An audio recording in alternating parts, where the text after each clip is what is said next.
Now, ladies and gentlemen, we begin with the first official session of the day, and it starts with a very important panel discussion session on data science and generative AI reshaping the banks and the fintech. And we've got a fantastic lineup of panel experts here who are industry experts and are champions in their own domain. So please help me welcome them with a big round of applause. First session of the day, so of course we need to energize the speakers as well. Joining us first in the panel, we have Mr. Himanshu Mishra, Executive Vice President from Fino Payments Bank. A big round of applause to Himanshu Mishra ji. Welcome to the panel, Himanshu ji. Please have your seat. Joining next in this panel, we have Mr. Shashwat Kumar, Head of BIU and Analytics from DCB Bank. Big round of applause to Mr. Kumar. Welcome to the panel. Please have your seat. Joining next in this panel, we have Ashish Raut, Senior Vice President of IT from HDFC Bank. Big round of applause to Ashish ji. Welcome to the panel, sir. Please have your seat. Joining next in the panel, we have Mr. Ramaswamy Subramaniam, Chief Product Officer, Karnataka Bank. Big round of applause to Ramaswamy ji. Welcome to the panel, sir. Please have your seat. Joining next in the panel, we have Mr. Om Prakash Seth, CIO, IDBI Bank. Big round of applause to Mr. Seth. Welcome to the panel, sir. Please have your seat. Joining next in the panel, we have Sonu Sachdeva, Head of Payment Data from HSBC. A big round of applause to Mr. Sachdeva. Welcome to the panel, sir. Please have your seat. And now I would like to call on stage the honorable moderator for this panel, Mr. K. Swaminathan, Head TPP Strategy and Planning from ESAF Small Finance Bank. Swaminathan, sir, welcome to the panel again. So first panel of the day, and all over to you, sir. Looking forward to a great session. Oh, did I miss? Okay. My bad. Ladies and gentlemen, Mr. Nilay Kothari, big round of applause for him, Head of Technology from Lane Dane Club. Nilay ji, welcome to the panel. So, Swaminathan ji, all over to you. Fantastic panel, I think 8 panel members, and it's going to be first session, but I'm sure with such an esteemed audience here, and such an august audience of this esteemed panel with such an experience here, it's going to be a great session. So, all over to you, panel members, and wishing you all the very best. Yeah, good morning all. Good morning to the participants here and the esteemed panel with me. Take privilege and thank you Synex Group for inviting all of us here. So the topic for the day that starts the first panel of this day 2, which is data science. Data science is one topic which interests everybody, and the data being the new oil in the financial industry, it has been much benefited the whole lot, not just banks and fintechs, and the overall beneficiaries of the banks also. In this perspective, I also want to touch upon the generative AI, which is the buzzword. We were talking about AI only, now we are talking about generative AI, and not far we will be talking about agentic AI. So I'm going to restrict my talk on generative AI for this day. And on this, one thing which I want to really tell everybody, the role of data science has benefited every nook and corner of this world. Be it as retail, be it as banking, be financial services and whatnot. However, when we talk here on this, I'm going to also talk on the reshaping how it does in this perspective. So before going to the topic, I just want all the panelists here to share their views on how this has helped their organization in terms of how data science has really helped them. So with that, let's start with Himanshu.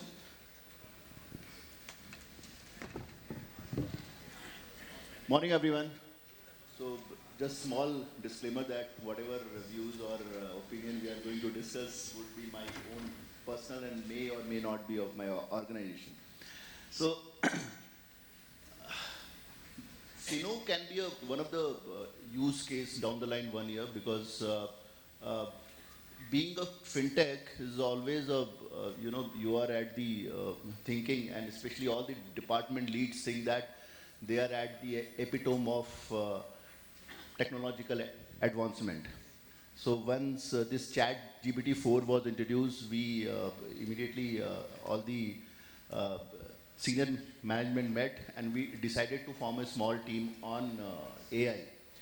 And that team sat with every department and we ensured that all the micro level processes were looked at, and then we divided all the pointers between critical, which can wait, and the phased manner development.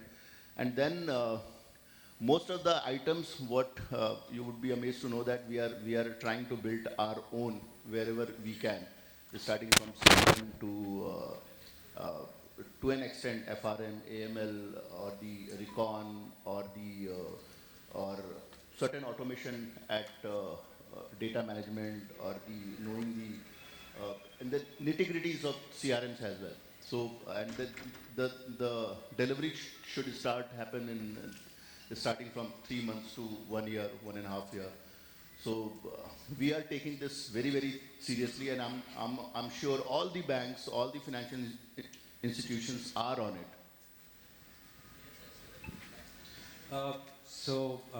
Echoing the same thought what Himanshu said, uh, data science or analytics is not new to banking.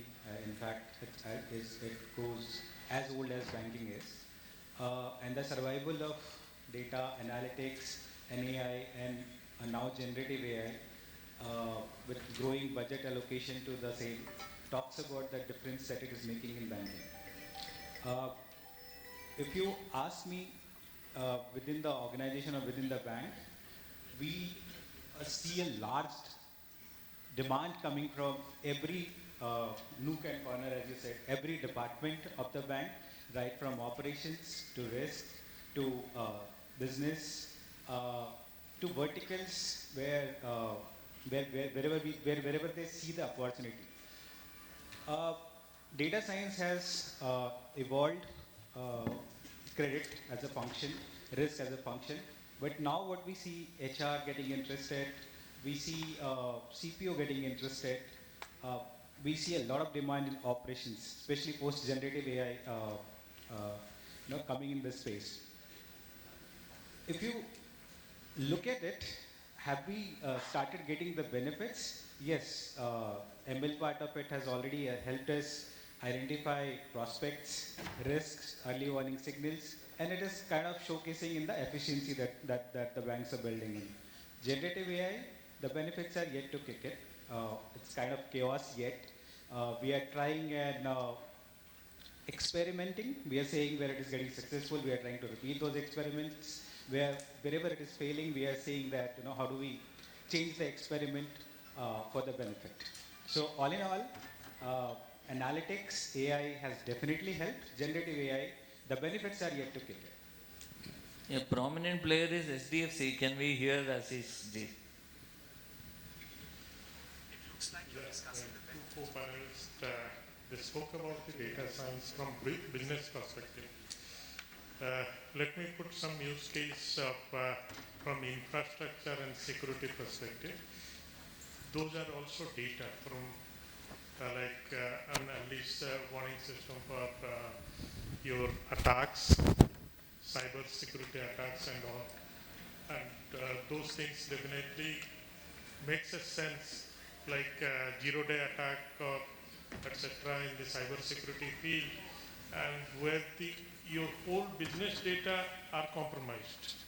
So definitely this also is evolving, and AI is the only solution, or agentic AI will add to it to provide some kind of a solution which it won't be like people will not be running around for a zero-day attack. Rather, it will be a predictive solution, that predictive analysis that, okay, this likely to hit the bank, like cyber security threat, it's likely. So it will be like a safeguarding or protecting the banks, or for that matter, any organization. That's the base. So whatever way they hold their data, to safeguard the data, yes, I mean infra, or you can every organization has got same solution. It will be sitting on this same solution, analyzing this same data, and giving you a predictive reports that this is likely to be hit. So people can take precautions before. That's my perspective. I thought that I will add to that part from business perspective. Yeah, Ramas, on the product perspective also you have good amount of experience on data sciences.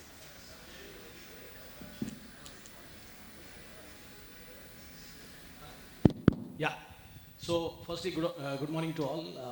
Feel very happy to be here and with a very prestigious set of panelists, I must say.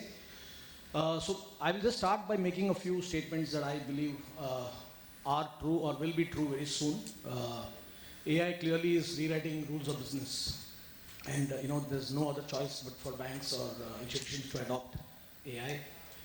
AI requires a lot of skill, will, and investments. Again, that's a real truth, and so therefore we need to be measured, we need to be calibrated in how you use AI. AI needs to be core to the business, and while we may want to start small with a few use cases, as some of my co-panelists are talking about, but it is also important that you need to have a clear vision, a clear roadmap in terms of where you want to head and how you can actually integrate AI over time into various aspects of the business or various domains of the banking business, as you call it. Coming specifically to the domains, so obviously there are 5-6 large domains where AI is already being used or will be used. Sales and marketing is one such area. Product management and delivery is another one which I also represent. Then there is employee engagement and experience, which is a third area where there's a lot of AI that can be used and leveraged upon. Number 4 is moving to the risk side, of course. Risk monitoring, fraud monitoring is such a huge area today in banking. Ashish ji spoke about security and infrastructure. So all of these are large domains that AI is playing a large role or will play a large role very soon.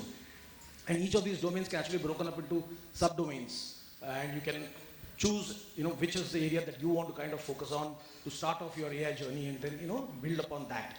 So for example, just a simple example, sales and marketing, you could have something for your front-end sales, you could have something to drive your digital sales acquisition engine, you could do something on the marketing to ensure that you put out personalized offers to your customers. So all of those areas are something that you can focus upon and so on. So if you have to actually assess which areas you want to start with, then a good measure would be to look at some kind of a grid or where you have business impact on one axis and you have the effort. Effort could include all of it, technology, people, investments, all of that on the other axis. And choose which are the areas that you want to start with on the journey. Coming specifically, if I have to contextualize this to Karnataka Bank. Karnataka Bank, we are a legacy bank, 101-year-old bank, been around for a while now, have had our own challenges on the data side, on the infra side, on the people side, which over the last 2 years, we have kind of embarked on a digital transformation journey. And the good part now is for a bank like ours, which is a mid-sized bank, around 180,000 crores of assets, business balance sheet that we kind of have. We are kind of a mid-sized bank, obviously not deep pockets, and ROI measurement becomes very important when we have to look at any kind of investment, as is true for any business, but more so for us. So we have kind of embarked on a journey through this digital transformation to ensure that we have a foundation in place. And the good part today, I think for us as a bank, we have that foundation in place. So we have invested in a data lake, our tech infrastructure has been upgraded. We have kind of built an analytics center of excellence in the bank. We have identified 44 use cases across these domains that I spoke about. And we are now looking, and we have built propensity models, predictive models, which are allowing us to kind of leverage our own data to kind of, and market data, of course, to add it with that, to try and see how we can kind of achieve these business objectives of ours. Now with AI coming in, it is obviously helps us leverage the fact that we have this foundation in place, and now we are able to build on top of that using AI tools to look at specific areas to achieve our business impact. 3 such examples very quickly, the tools that we have started, 3 POCs or pilots that we have started. One is we call it the Sales Buddy bot. So basically, whether it's a contact center or the branch staff and the customer is being engaged with, what are the kind of, what is the kind of pitch that can be made to this customer based on the data that we have about this customer? what kind of products can be recommended. That's something that we are doing. Number two, an internal product compliance kind of engine. So any of my staff, if they want to have a conversation with the bot to understand what are the product features or what are the regulations, because these are all people on the front line need to be constantly updated on all of this. So there's an easy way for them to refer back and understand before they meet a customer. We are also trying to use generative AI to enhance our marketing images when we are putting out campaigns through digital marketing.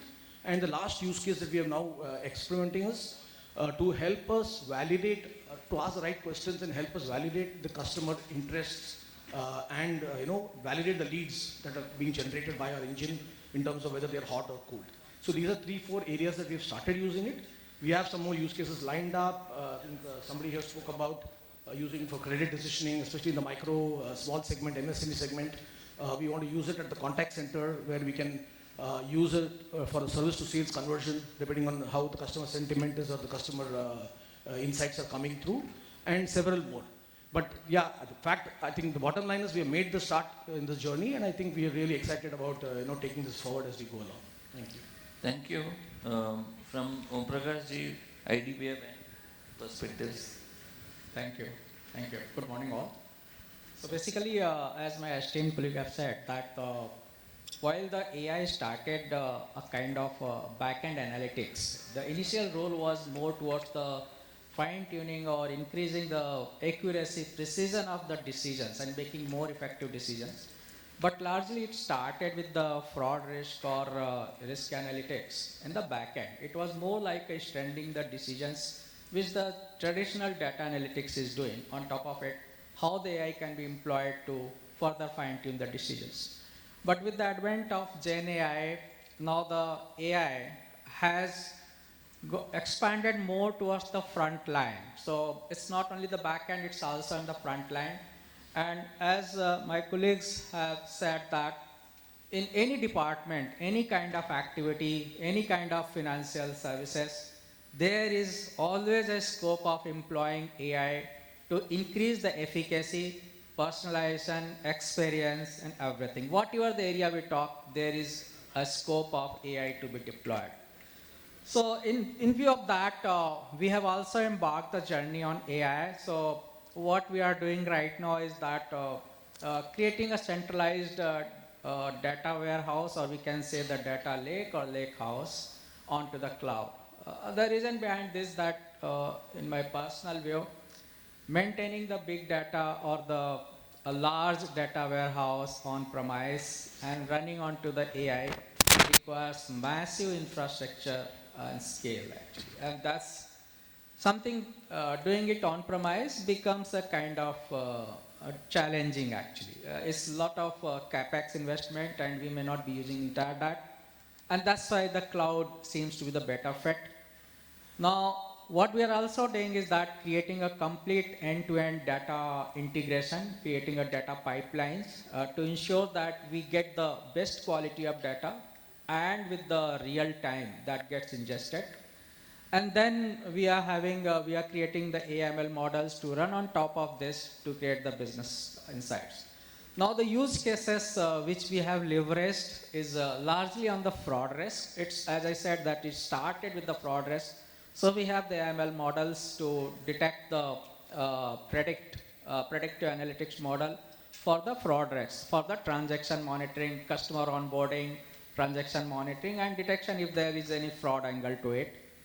Second is that we have also used AML models to generate the leads, predictive leads, and also deepening the customer relationship, more engaging by having the cross-sell, upsell, identifying the new business opportunities. That's where the AML we have deployed.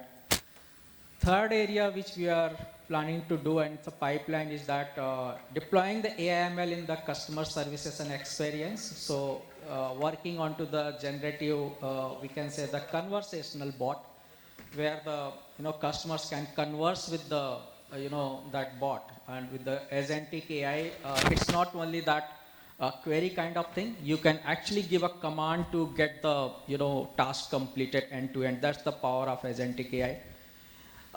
Next one is that in the call center, I think there is a strong use case to a kind of create a complete agentic AI-based call center to replace, it's basically not only the efficiency, it's all about the a complete automated and best-in-class customer experience onto the call center. That's where the AML agentic AI works.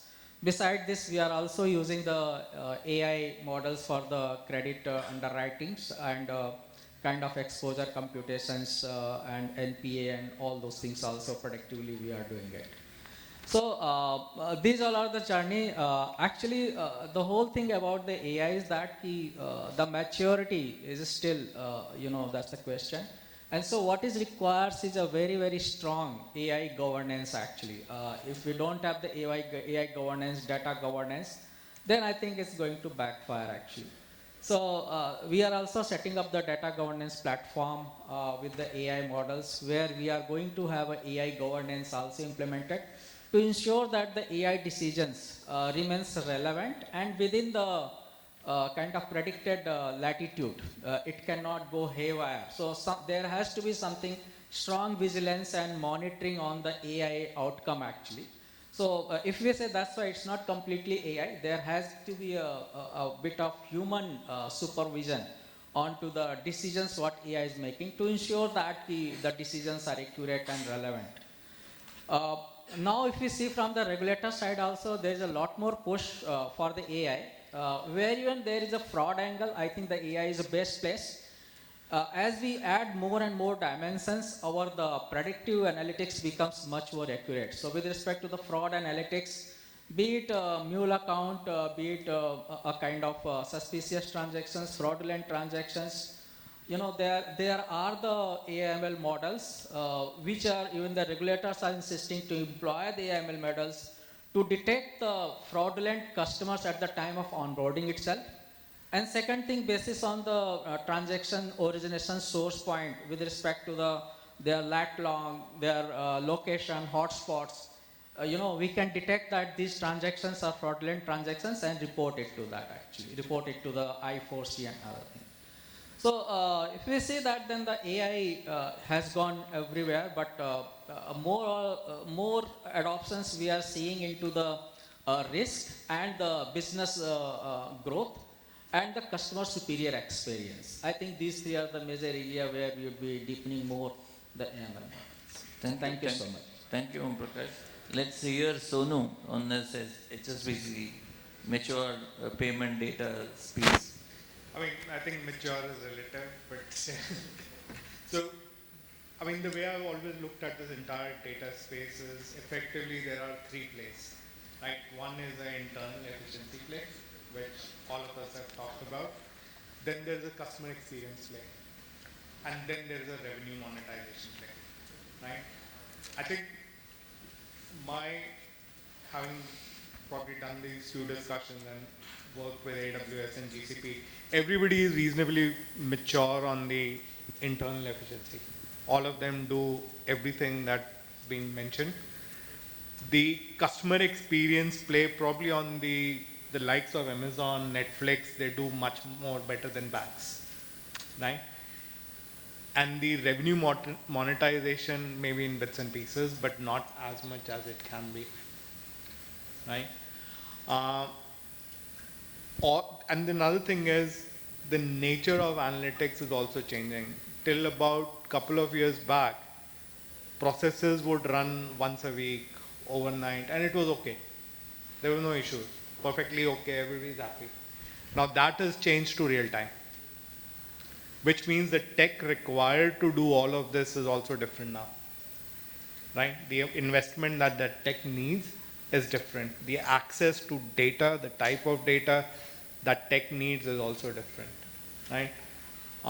So yeah, I think the way I look at it, some checks have been cashed, but the big ones are now enabled, and it's down to what the banks can do to enable all those capabilities. Great, thank you. So let's hear from Nilay on the fintech perspective person. Thanks. Good morning, everyone. So everyone has covered almost all aspects. what I'll do is I'll talk more about what we do, how we use it. But before that, we all understand AI is the future. And we all have heard that if you don't, AI will not replace you, but the person who knows AI will replace you. And this is going to be the fact. 3 years back when AI came, everybody, didn't consider it a threat. Now it is getting real because every month the speed at which AI models are getting released, new features, functionalities that's coming into play, that's humongous. The number of companies moving to AI, that's humongous. The number of cases, the number of businesses that's moving to AI, it's humongous. Why is it happening? Because AI is enabling them to do that. AI enables you to move at a speed, take faster decisions.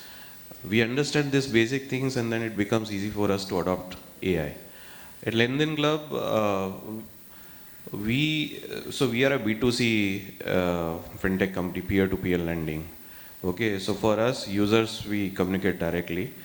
And it's important for us to onboard a user faster than Zepto delivers a grocery.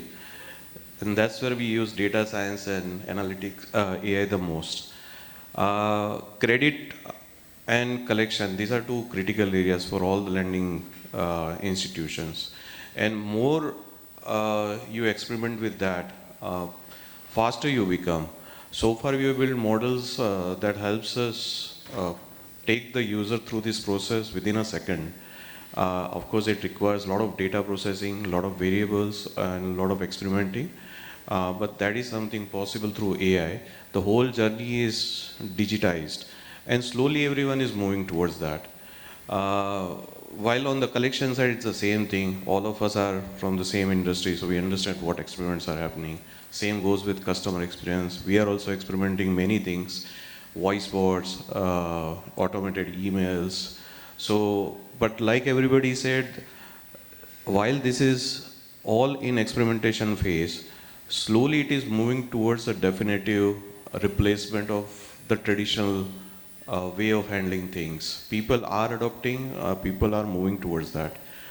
And the same thing we are using on an internal side. So all this development on a technical side, being a fintech, we have to move faster. So the whole tech team, they have been shifted to AI, using AI tools, etc. The data analysis to take decisions, a lot of experiments are being done. The good part is the ecosystem is there.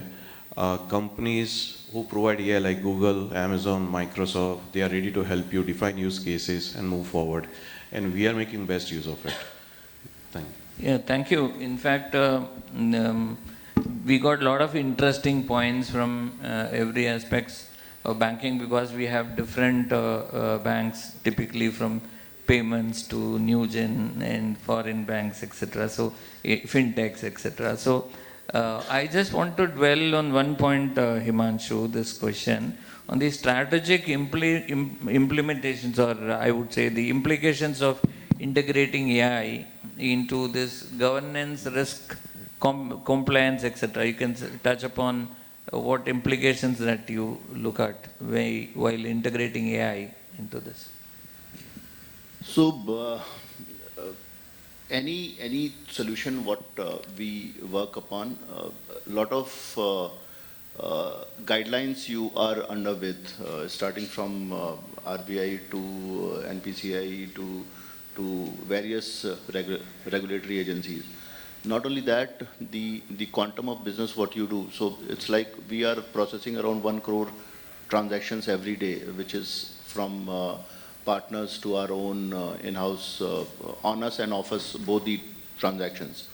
So in initial days of our 7-8 years back, when we used to have, say, few of the examples on the numbers, we were opening 20,000 accounts a month. Now we are opening around 3 lakh accounts a month. We are having a 1.5 crore odd bank accounts, and we are having huge chunk of UPI, APS, micro ATM, API. We are having a huge API business.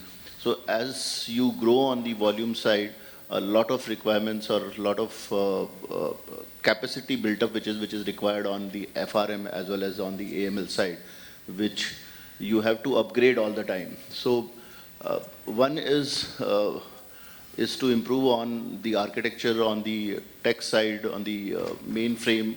What in the initial days used to be on the COBOL one, where the monolithic, where the integration with any of the cloud system was not there, but with due course of time and it's a huge investment which is required. So you upgrade yourself while keeping all the regulatory compliance in mind, but you have to ensure that your developments are in line with one of the point which was mentioned, that we used to work on T+1, T+2, T+3, but now the real time is the requirement, and especially on FRM or AML, the kind of mule accounts and the other fraudulent elements are increasing.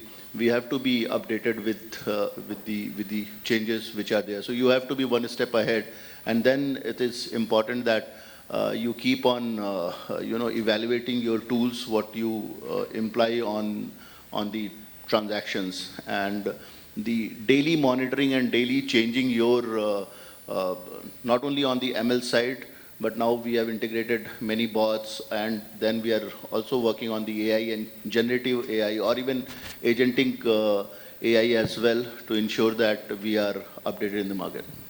Yeah, thank you very much. Sonu, I just want to pick your this thing on this operational efficiency is achieved when you have a proper data science and you are able to dwell on the data. So how this helps your this thing on the payment data, helping operational efficiency and also cross-selling to the customers? Okay. So I think largely we've already seen this movie before, right? So if you were to compare a car factory 30 years back to what it is now, right? So right now, where we are mostly playing in is a productivity uplift, right? Same capacity, more, right? Same OPEX, be able to do more. This is going to start moving to a point wherein probably less capacity and maybe much more volumes. So the metrics of what a good back office looks like is going to be materially different from whatever it is today, right? The type of cost and the type of productivity they'll have. Right now, the type of use cases, especially in payments, are fraud, request for information, how much of that, all those validations can be automated. But then the tech has already got to a point wherein it's just appetite of a bank to be able to unlock that technology for those use cases, and that appetite will keep increasing. Yeah, that's a great point, I would say. Saswat, I just want to pick your brain on how this integration of structured and unstructured data help to create predictive models, how that it helps. Sure. So if we look at the journey of banking in last 10-15 years, the percentage of structured versus unstructured data has changed 180 degree. At some point of time, unstructured data was the images that we were storing, and the rest of it was, the analysis was primarily on the structured data. Right now, I would say it's 70-30 in terms of unstructured data getting used for analysis. And the expectation of the business risk and the different teams are also that, the structured data they are managing at their own end. What value addition can be done through bringing in unstructured data? Unstructured data comes with two kind of cost. One, processing the data, so converting the data into a usable format, and then storing it, and then also deriving meaning out of it. So part one, the industry has been seeing for last approximately 10 years, where we have been talking about big data. Now it is once we have big data, how are we leveraging generative AI to derive insights out of it? And it's no more just deriving insight, it is also what actionables can be derived. drive from the data that we are getting. So, primarily, if you look at it, there are, I'll just take one example. If it is risk, it is no more identification of the risk that serves the purpose. It is how early can you identify? Is it, can we get it real time? And then once we identify, what do we do with it? Is it just telling the, let's say it is collection, telling them that the person is going to default 3 months in advance was good enough, probably 5 years back.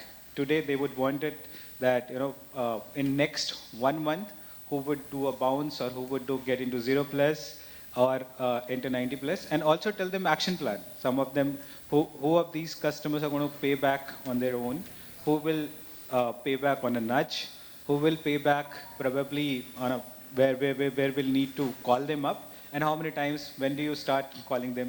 So all of this is getting utilized, leveraged with the unstructured data that we are getting in. And these are really converting the check thing that we spoke about. It is encashing the check that data as a value proposition is bringing in. Amazing, insightful. In fact, this type of big data require a lot of planning and things like that. So, Ashish ji, what would be the key considerations that you will put it forward for implementing such a big data analytics?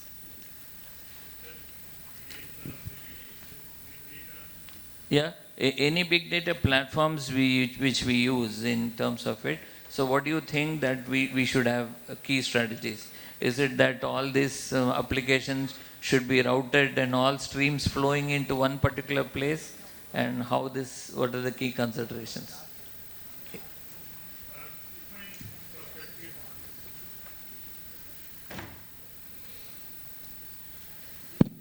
Yeah, I'll give my perspective of this big data concept. It's not necessarily that technology has evolved in such a way that this big data or kind of this one correlating and keeping it in different places, not using the same compute of any application, and whereas keeping it in a different place and using it for business purposes, for business value purposes, it's the technology has evolved. I mean, again, coming back to this one, yes, you can have it, treat it as a lake where you have all the different kind of data, structured, unstructured, both. One of the co-panelists also took that unstructured. Now the technology has come, instead of CPU, you go to the GPU based, so that your PDF, the data from your PDF, handwritten,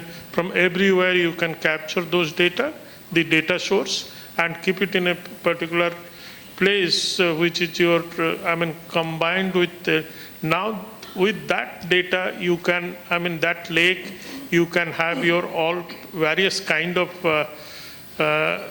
benefit, whether it is a marketing purpose, for risk purpose, for analyzing for fraud situation, anything can be done through this data. If it is, it can be also online. It can be this one in a frequency based, coming from various sources. You can do a lot of things, and obviously the AI plays there a role for analyzing those data and predicting or giving you some kind of a source where your risk is minimized, business is improved, and that's how I look into it. Thank you, sir. In fact, insightful, I would say. And Ramesh, I just want to talk to you on the customer perspective. So we must know the customer better to manufacture what product I should really chip in. So the P&L of a customer is also very important. So what are the key sentimental analysis or real-time feedback that will go in to really structure a particular product for you? Yeah, sure. So absolutely. Customer is the center of whatever we are all doing as a business. First and foremost, I think I will start by saying that we need to clearly define what are the metrics, because when you talk about customer experience, customer engagement, Those are all great terms, but they need to convert into specific tangible metrics for you to be able to measure and determine whether you are kind of, meeting those objectives. So, for example, customer stickiness and loyalty, right, which could be defined or measured very clearly as in terms of how often is the customer transacting with you? Is he maintaining all his balances with you? Are you his primary banker? In fact, we have developed something called a PBI, which is a primary banking index that we call it based on various parameters, which we measure and we put out to our branches also, so that they are also aware that, okay, if this customer is low on the PBI score, that means they need to engage better with those customers and, try and convert them into primary, to making our bank the primary banker for them. So that's customer stickiness and loyalty. Customer satisfaction score, of course, is an obvious measure.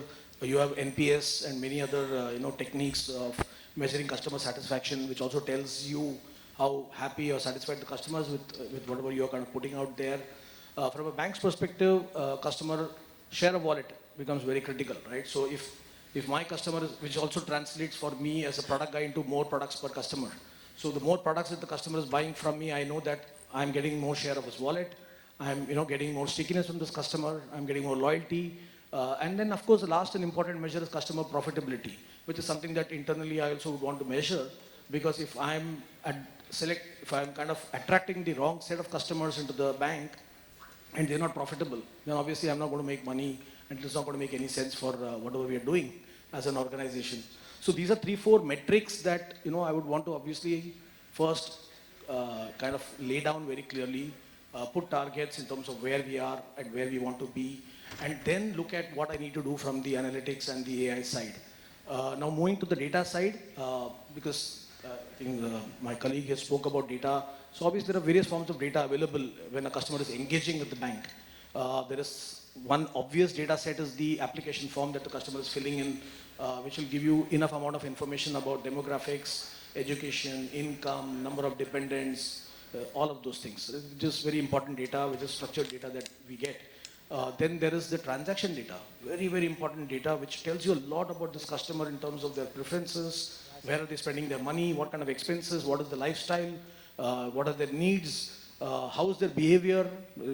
You spoke about check bounces and other things. So all of these things are very important data points from the transactional side that tell you a lot about this customer. The third one is the customer engagement itself. Customer is engaging through, we are in an omni-channel kind of a framework today, and customer is engaging with you through multiple channels, right? He's maybe walking into your branch, he's using your mobile app, he's calling you at the contact center, he's writing you an email, he's talking about you or with you on social media. So there's a lot of data points available on the engagement side. Some of it structured, some unstructured. So that is again something that you want to kind of see how you want to utilize. And of course, the last one is the external data sets that is available. So again, structured would be bureau information, which is available on the customer, which will tell you enough about their lending track and how they have been behaving with various banks when they've been taking loans. The account aggregator is another important kind of input into this kind of external data points. And then, as I said, their overall behavior, their overall interactions in the social media. So that tells you a lot about this customer again. So if you take this data sets, which is structured and unstructured, as my colleague here pointed out, and you're able to then use whatever AI tools, machine learning, deep learning algorithms, use your analytics scores to then derive the kind of engagement that you want with these customers, whether it is in terms of which channel to engage with this customer on, maybe what time the customer prefers to be called or interacted with, which kind of products that you want to sell out to the customer at what point in time.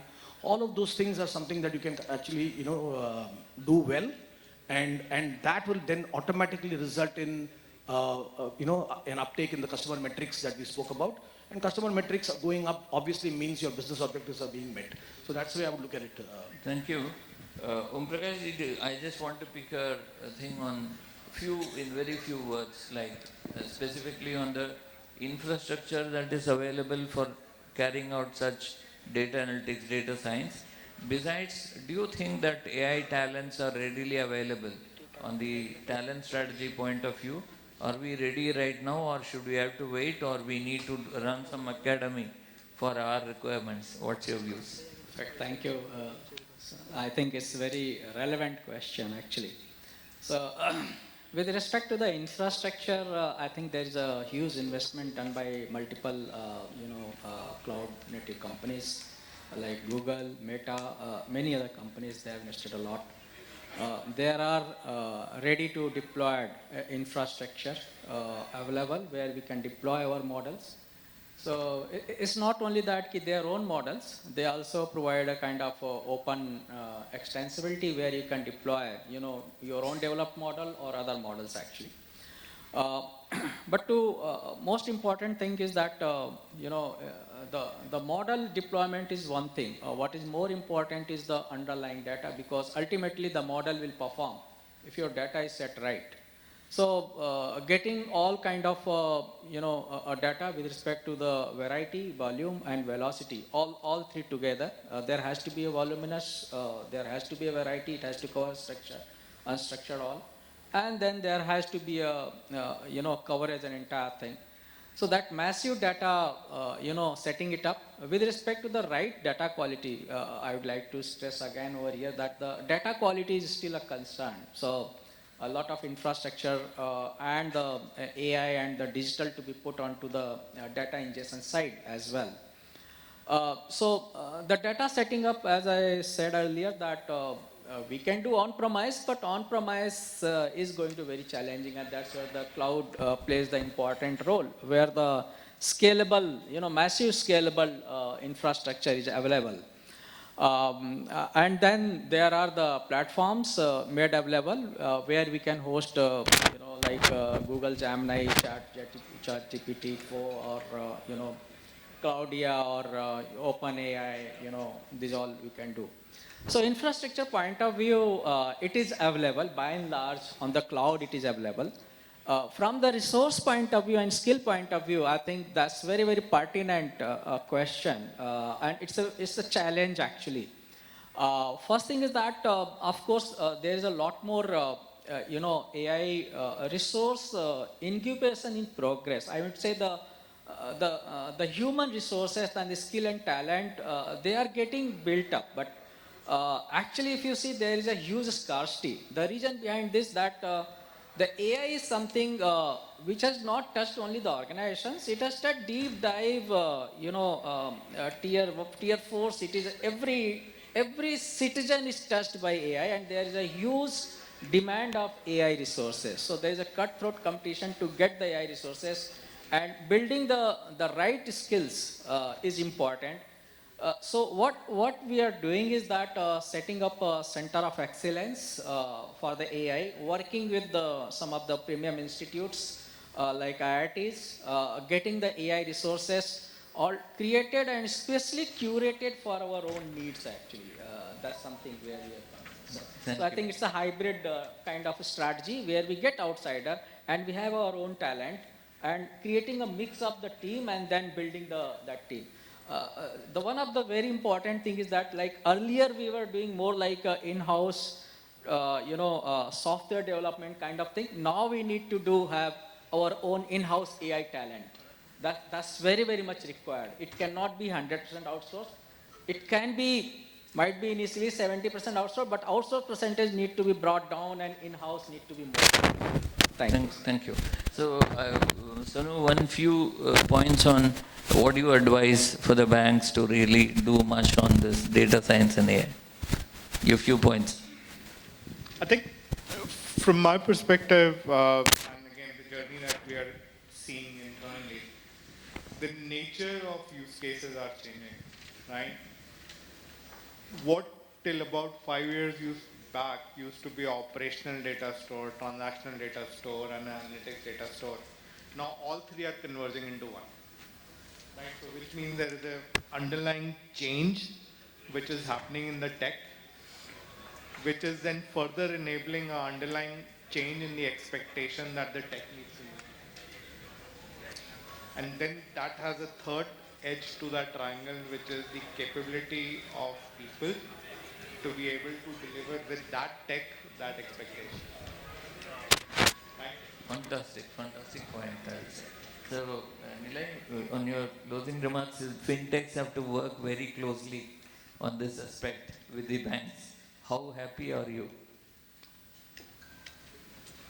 Well, definitely the involvement of data science, analytics, and AI that has given us lot many people and fintechs like us new opportunity, new world, new ways to take the whole finance world to a different direction. You know, moving ahead with how the world is moving. I mean, there is a reason that because of our fintechs and the advancement in fintech and finance, our Prime Minister proudly goes out and talks about the fintech industry and they try to introduce.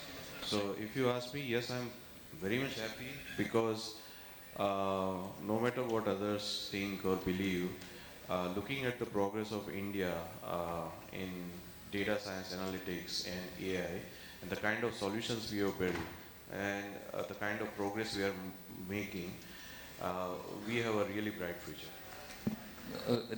Thank you for that. In fact, every household, okay, also dwells on data, right? So either our own family expenses or where this husband went and when did he come and was he in the club yesterday? And then there are so many trails that we leave inside house. I think I don't have to say every married man goes through this data science in the house also.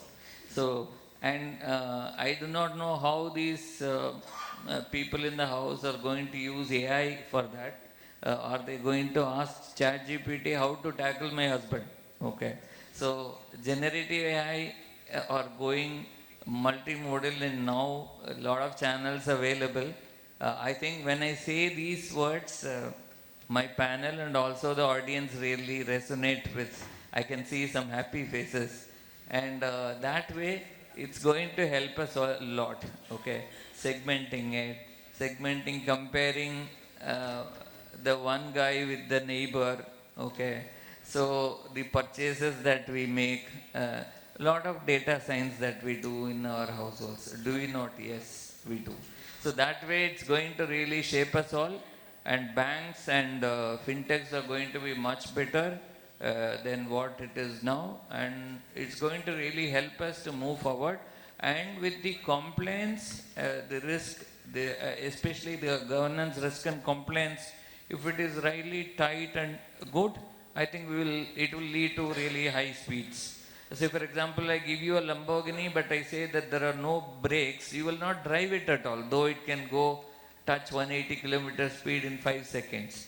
So that's how the GRC is very important for the banks, and we expect data science and generative AI coupled, it's going to take us to great heights. And I really thank all the panelists for bringing us a lot of very good points on stage and that experience. Collectively, I bow to their experience that they bring in and the words of wisdom that has flown in. We should really be thankful for the day. And thank you all very much, and would have about 2-3 minutes of our time now. So if there are questions, and you can point that out to anybody in particular, or if you want, you can give a generic questions and we can answer it. Thank you, Swaminathan ji. Thank you so much. And ladies and gentlemen, a big round of applause for this wonderful panel here. My compliments to all the panel members and especially to Swaminathan ji for wonderfully moderating this panel. It's a big panel of 8 experts. It's not so easy. So great job to all the panel members. Yes, the floor is open for question answer. Given the time we have, we can take 2 quick questions from the floor. As Swaminathan ji said, please raise your hand. We'll pass on the mic. Please introduce yourself and the question to which panel member. If it is a generic one, I think then Swaminathan ji would be the right person to point out to which panel member the question can be. Good morning. I am Dr. Sanjay Ghurke, from CEO from Sona Janata Sahakari Bank. I would like to ask all the respected panel members that is there any open source tool for analyzing the data which will be helpful for taking decision for the directors or for the managing people?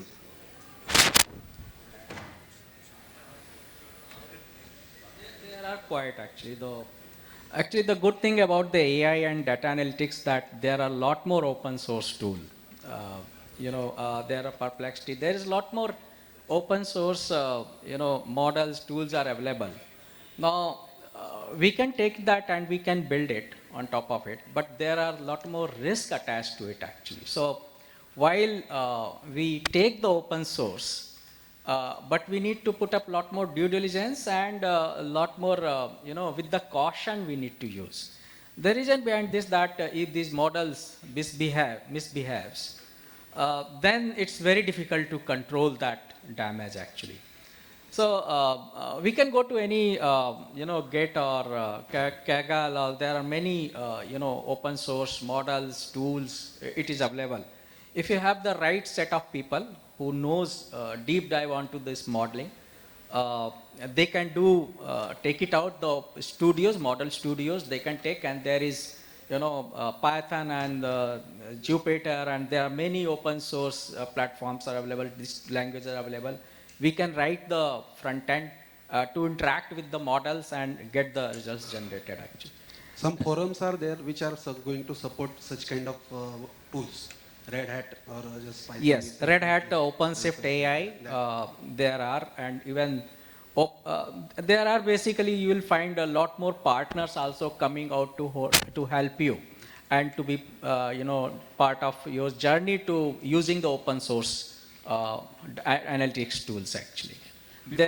Before naming any one particular applications or so, regulator is little skeptical about banks using open sources, because they say that any point of time if it go bust, then we will be in lurch. That is the idea. Second point, what for you use it, you was to use it as a training ground and then perfected, you can use many. Okay. Even for analytics, you can use R or Python or anything for that matter. But using it, use it cautiously. Don't all your representative data stack, it's okay, but not the real data stack, and finally cry about losing my data. Yeah. Thank you so much for that question, and thank you so much, panel members, for the answer. Any other question from the floor?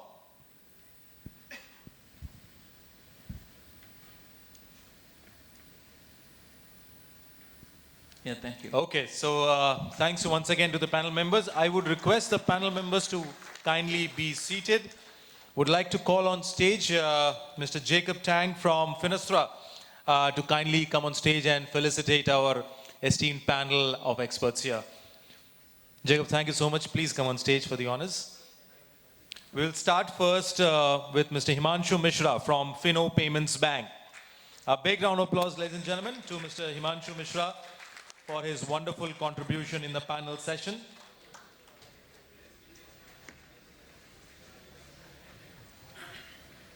Moving next to Mr. Shashwat Kumar from DCB Bank. A big round of applause to Mr. Shashwat Kumar for his wonderful contribution in the panel session. Moving next to Mr. Ashish Raut. A big round of applause, ladies and gentlemen, to Mr. Ashish Raut for his wonderful contribution in the panel session. Moving next to Mr. Ramaswamy Subramaniam from Karnataka Bank. A big round of applause to Mr. Subramaniam for his wonderful contribution in the panel session. Moving next to Mr. Om Prakash Seth from IDBI Bank. A big round of applause to Mr. Seth for his wonderful contribution in the panel. Moving next, Sonu Sachdeva from HSBC. A big round of applause to Mr. Sachdeva for his wonderful contribution in the panel session.